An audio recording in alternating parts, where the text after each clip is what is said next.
CJ Rajkumar ஒளிப்பதிவாளர்.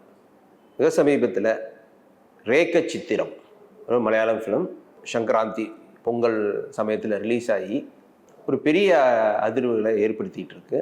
இந்த படம் வந்து ஒரு வித்தியாசமான ஒரு அனுபவத்தை வந்து ஆடியன்ஸ்க்கு வந்து வழங்குதுன்னா மிக இல்லை.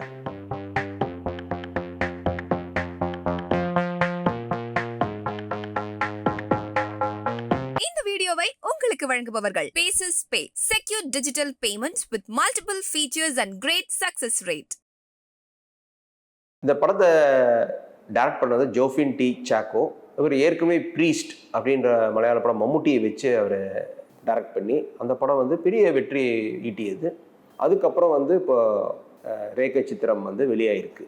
இந்த படம் வந்து ரொம்ப ரொம்ப ஸ்பெஷலான படம். படத்துடைய ஆரம்பத்தில் ஒரு கேரக்டர் வந்து ஒரு வயதான கேரக்டர் வந்து தற்கொலை பண்ணிக்கிறாப்படி. அந்த தற்கொலைக்கு வந்து காரணம் வந்து இங்கே இந்த இடத்துல வந்து பல வருடங்களுக்கு முன்னாடி வந்து ஒரு பெண்ணுடைய வந்து உடலை வந்து இங்கே வந்து நாங்கள் புதைச்சிருக்கிறோம். புதைக்கும்போது அந்த பெண்ணுடைய கால் வந்து ஒரு அசைவு இருந்தது.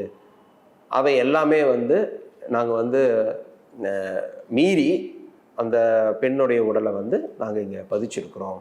அதுக்கப்புறம் நாங்கள் நிறைய வாழ்க்கையில் வந்து நிறைய சம்பாதிச்சோம், நிறைய பணம் காசு வந்தது, ஆனால் நான் வந்து நிம்மதி எழுந்துட்டேன் அப்படின்னு அவர் வந்து சொல்லிட்டு அவர் வந்து ஒரு வீடியோ ஃபோன் மூலமாக எடுத்து இது பண்ணுறாரு. இப்போ இந்த படம் வந்து ஆசிஃப் அலி அவர் வந்து அருமையான ஒரு கேரக்டர் இந்த படத்தில் பண்ணியிருக்கிறாரு. கதை ஆரம்பத்தில் அவருக்கும் ஒரு பிரச்சனை வருது. அவர் வந்து ஒரு போலீஸ் ஆஃபீஸர். ஒரு ரம்மி விளையாட்டில் வந்து அவர் வந்து ஒரு விளையாண்டு ஆனால் தோக்கல, ஆனால் வந்து பணத்தை ஈட்டியிருப்பார். அந்த விஷயம் லீக் ஆகி உங்களுக்கு வந்து அவரை வந்து மேலே வந்து கேரளா முழுவதும் வந்து ரம்மி ஆடிய போலீஸ் ஆஃபீஸர் அப்படின்னு அவருக்கு மேலே ஒரு ரம்மி அப்படின்ற ஒரு பேர் வந்து அவருக்கு வந்துடுது. அதனால் அவர் என்ன பண்ணுறாங்க, அவர் மேலே ஒரு ஆக்ஷன் எடுத்தாகணும் அப்படின்னு ஒரு இடத்துக்கு வந்து ஒரு குறிப்பிட்ட டவுனுக்கு வந்து அவரை டிரான்ஸ்ஃபர் பண்ணிடுறாங்க. ஸோ அவர் வந்து அவர் வந்து டிரான்ஸ்ஃபர் ஆனதுக்கப்புறம் அந்த இடத்துல தான் இந்த தற்கொலை வந்து நிகழுது. அப்போ அவர் வந்து இன்வெஸ்டிகேஷனில் வந்து அவருக்கு வந்து ஒரு பிடிவு கிடைக்குது. இந்த இடத்துல நிச்சயமாக வந்து அந்த பெண்ணுடைய பிணம் வந்து அந்த எலும்புக்கூடுகள் ஸ்கெலிட்டன் ரிமைன்ஸ் வந்து இருக்குன்னு. ஒரு மழை வந்து பயங்கரமாக பெஞ்சிட்ருக்கு. அப்புறம் வந்து அந்த ஆப்ரேஷன் ஆரம்பிக்குது. அந்த ஆப்ரேஷன் ஆரம்பிக்கும்போது தோண்ட அது கிடைக்கிறதுனா ஆனால் ஒரு பர்டிகுலர் ஒரு இடத்துல வந்து அவங்க வந்து அந்த ஸ்கெலிட்டன் வந்து ரிக்கவர் பண்ணிடுறாங்க. இப்போ இந்த படம் இதுக்கப்புறம் ஒரு முதல் பாதி எப்படி போகுதுன்னா வழக்கமான ஒரு த்ரில்லர். எப்படின்னா இது வந்து இறந்து போனவங்க யார், இவர் தற்கொலை பண்ண இவருக்கு வந்து அவங்களுக்கு என்ன தொடர்பு இருக்கும், இதுக்கு பின்னாடி வேறு யார் இருந்திருக்கிறாங்க அப்படின்ற மாதிரி தான் யூஷுவலான ஒரு நிறைய மலையாள படங்கள் வந்து நல்ல த்ரில்லர். நான் சொல்கிறது நிறைய நல்ல த்ரில்லர்ஸ் வந்து மலையாளத்தில் வந்திருக்கு. அந்த பாணியில் தான் இந்த படம் வந்து பயணிக்குது. அது வந்து இன்டர்வல் வரைக்கும். ஸோ போஸ்ட் இன்டர்வல் வந்து படம் வந்து ஒரு புதிய தளத்துக்கு வந்து பயணிக்குது. அந்த இறந்து போன அந்த ஒரு பெண் யார் அப்படின்னு பார்க்கும்போது நன்னா வந்து இருந்திருப்பாங்க.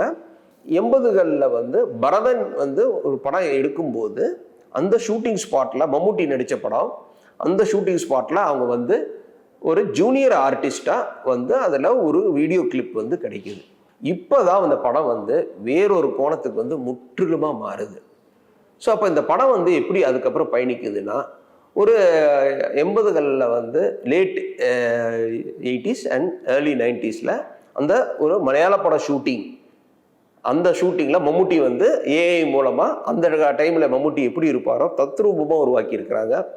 பரதன், கமல், அப்போ வந்து மலையாளத்தில் வந்து கமல் வந்து மிகப்பெரிய இயக்குனர்.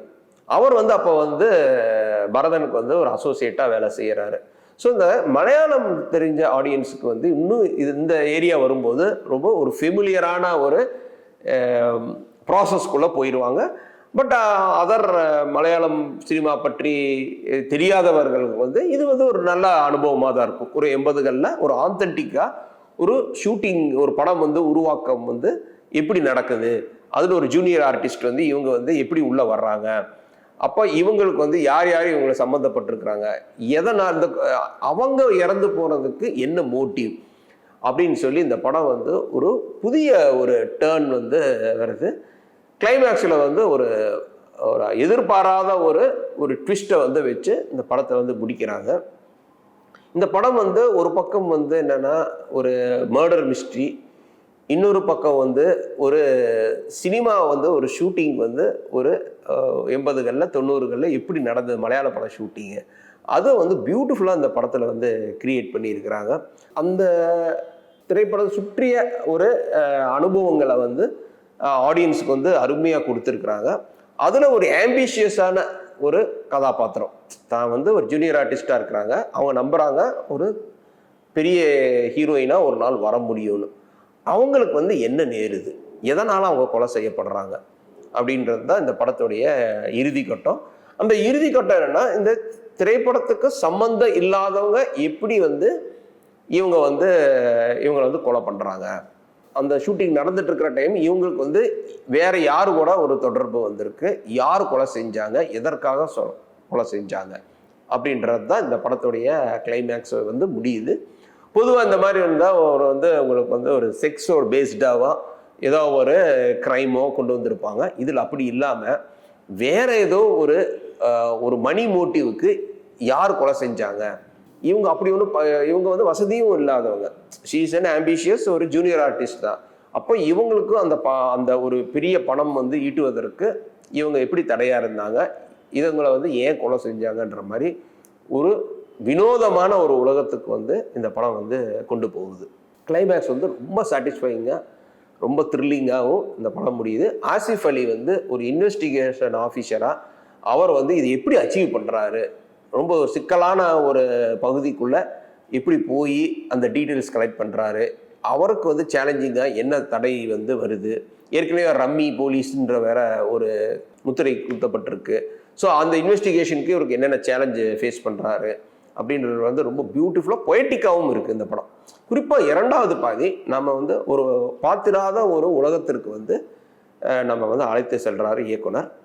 இந்த படத்தில் வேற என்ன ஹைலைட் அப்படின்னு பார்க்கும்போது, இந்த ஏஐயில் வந்து மம்முட்டியை உருவாக்குற விதம் அபாரமாக உருவாக்கியிருக்கிறாங்க. எக்ஸாக்டாக அவரோட ஹைட்டு, அதே மாதிரி மம்முட்டியோட மேனரிசமோட வந்து மம்முட்டி வந்து அந்த ஷூட்டிங் ஸ்பாட்டில் எப்படி வந்து இருக்கிறாருன்றது வந்து ரொம்ப ரொம்ப ரொம்ப தத்ரூபமாக இந்த படத்தில் வந்து பயன்பட்டுருக்கு. அதே மாதிரி இது வந்து மம்முட்டியோட ஃபேன்ஸுக்கு வந்து நிஜமாகவே இது ஒரு ட்ரீட்டு தான் இந்த படம், ஒரு சர்ப்ரைஸ் ட்ரீட்டு இந்த படம் சொல்லலாம். சினிமோட்டோகிராஃபர் அப்பு பிரபாகர் ஏற்கனவே லெவல் கிராஸ் திரைப்படத்தில் வந்து அவருக்கு ஒரு நல்ல பேர் கிடைச்சிருக்கு. அவர் ஒரு அவார்ட் வின்னிங் சினிமோட்டோகிராஃபர். மலையாளம் மட்டும் இல்லாமல் தெலுங்கு, ஒரிசா, ஹிந்தி, இந்த மாதிரி நிறைய லாங்குவேஜில் மல்டி லாங்குவேஜ் முத்திரை பதித்த ஒரு சினிமோட்டோகிராஃபர்.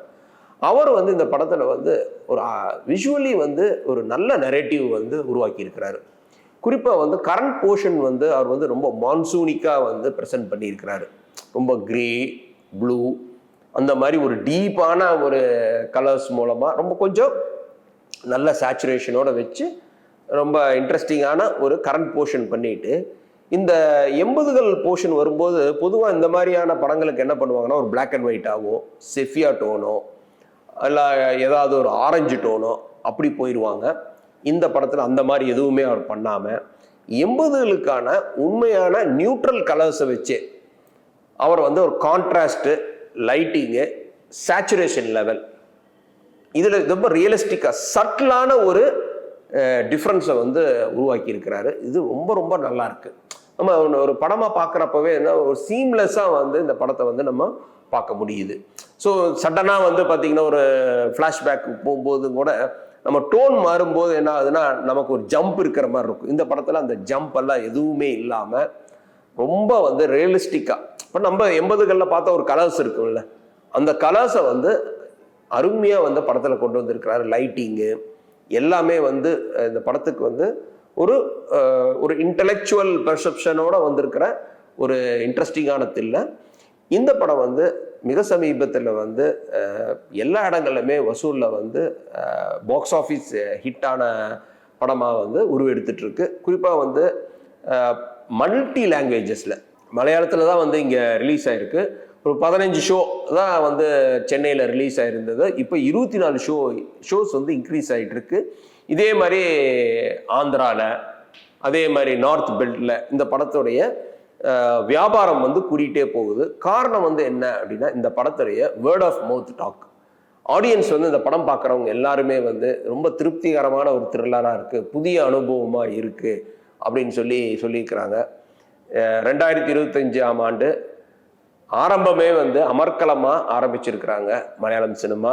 குறிப்பாக வந்து ஒரு புதுமையான த்ரில்லரோட வந்திருக்கு ரேக சித்திரம் வந்து நிச்சயமாக வந்து தியேட்டரில் பார்க்க வேண்டிய படம். ஓடிடிக்கு வெயிட் பண்ணாதீங்க. ஏன்னா இந்த படத்துடைய அந்த விஷுவல்ஸ் எல்லாமே வந்து பார்த்தீங்கன்னா பிக் ஸ்க்ரீனில் வந்து நீங்கள் பார்த்து என்ஜாய் பண்ண வேண்டியது. ஸோ டோன்ட் மிஸ் ரேக சித்திரம். அப்சல்யூட்லி எ ஃபென்டாஸ்டிக் த்ரில்லர். இந்த வீடியோ உங்களுக்கு பிடிச்சிருந்தா லைக் பண்ணுங்க, ஷேர் பண்ணுங்க, கமெண்ட் பண்ணுங்க. மறக்காம OH சினிமா சேனலுக்கு சப்ஸ்கிரைப் பண்ணுங்க.